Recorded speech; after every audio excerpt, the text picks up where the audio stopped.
டெல்லியில் நடைபெற்ற இந்திய குடியரசு தின விழாவில் இந்தியர்களால் கவனிக்கப்பட்டு பெரிதும் பேசப்பட்ட விஷயம் நமது நாட்டு ரக நாய்களும் பங்கேற்றதுதான். குறிப்பாக தமிழகத்தைச் சேர்ந்த சிப்பிப்பாறை, கோம்பை, ராஜபாளைய ரக நாய்கள் பங்கேற்றன. வெளிநாட்டு நாய்களை தவிர்த்து நமது பாரம்பரிய நாட்டு ரக நாய்களை முன்னிலைப்படுத்தியதுதான் இந்த குடியரசு தின விழாவில் சிறப்பாக பேசப்பட்டது. தமிழக நாட்டு நாயான சிப்பிப்பாறை நாய் கூர்மையான பார்வை, கட்டுப்பாடு திறன் உடையது. இதனால் அரசர்கள் தங்களது வேட்டைக்காக இந்த சிப்பிப்பாறை நாயை பயன்படுத்தியதற்கான வரலாறுகளும் உண்டு. ஆனால் இந்த சிப்பிப்பாறை நாய்கள் பார்ப்பதற்கு மெலிந்து காணப்படுவதால் இவற்றை நாம் செல்லப்பிராணிகளாக தமிழர்கள் வளர்க்க மறுத்து வருகிறார்கள். சிப்பிப்பாறை நாய்கள் மிக மிக வேகமாக ஓடும் தன்மை கொண்டவை. கோம்பை ரக நாய்கள் தன் எஜமானனுக்கு உயிரையே கொடுக்கவும் தயங்காது. கோம்பை ரக நாய்கள் நிலை பாதுகாப்புக்கு மிக மிக பொருத்தமானதாக கருதப்படுகிறது. மோப்ப சக்தியில் அதிக திறன் மிக்கதுதான் இந்த ராஜபாளையம் நாய்கள். பாளையக்காரர்களின் காவல் நாயாக இருந்த இந்த ராஜபாளையம் நாய்கள் பாதுகாப்பிற்கு மிக மிக சிறந்ததாக கருதப்படுகிறது. இத்தனை சிறப்புமிக்க தமிழர்களின் நாட்டு நாய்களை நமது தமிழர்கள் செல்லப்பிராணிகளாக வளர்ப்பதற்கு புறக்கணிக்கப்பட்டாலும் நமது இராணுவம் இவற்றின் பெருமைகளை உணர்ந்து வெளிநாட்டு நாய்களை துறந்து நமது உள்ளூர் ரக நாய்களை முன்னிலைப்படுத்தியதுதான் அனைவரின் பார்வையும். தமிழகத்தின் தட்பவெப்பநிலை என்பது வேறு. வட மாநிலங்களில், குறிப்பாக ஜம்மு காஷ்மீர் போன்ற மாநிலங்களில் தட்பவெப்பநிலை என்பது வேறு.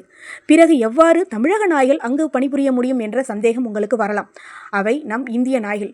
நமது சிப்பிப்பாறை, கோம்பை, ராஜபாளைய நாய்கள் தட்பவெப்ப நிலைக்கு வாழும் உடல் தகவமைப்பை பெற்றவை. குடியரசு தின விழாவில் நாட்டு நாய்களை காட்சிப்படுத்தியது நமது நாட்டு இனங்களை பாதுகாக்கும் தேசிய முயற்சி மட்டுமல்ல, நமது நாய்கள் வீரதீரத்திற்கும் எந்த குறைச்சலும் இல்லை என்பதை நமது நாட்டு மக்களுக்கு உணர்த்துவதற்காக மட்டுமே இந்த முயற்சியை எடுக்கப்பட்டுள்ளது. நமது நாட்டு நாய்கள் இந்திய சூழ்நிலைக்கு ஏற்றவை, குறைந்த பராமரிப்பு செலவு, அதிக நோய் எதிர்ப்பு சக்தி உள்ளவை.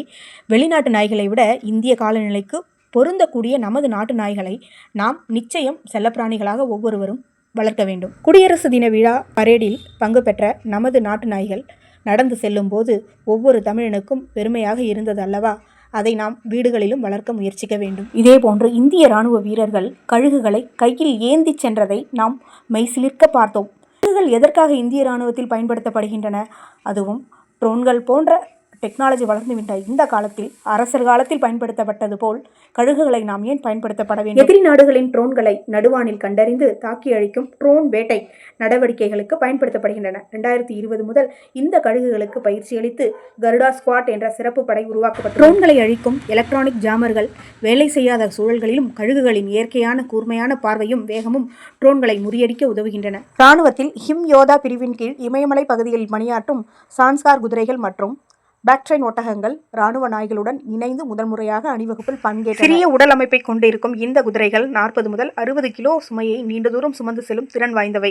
இந்த குதிரைகள் கடுமையான பயிற்சி பெற்று நாட்டின் எல்லை பாதுகாப்பில், பனிச்சரிவு மற்றும் கடினமான நிலப்பரப்புகளில் சிறப்பாக பணியாற்றி வருகின்றன. நமது இந்திய இராணுவ வீரர்களுக்கு உறுதுணையாகவும் பக்கபலமாகவும் நண்பனாகவும் உடனிருந்து பணிபுரியும் இந்த விலங்கினங்கள் போற்றுதலுக்குரியது. ஜெய்ஹிந்த்.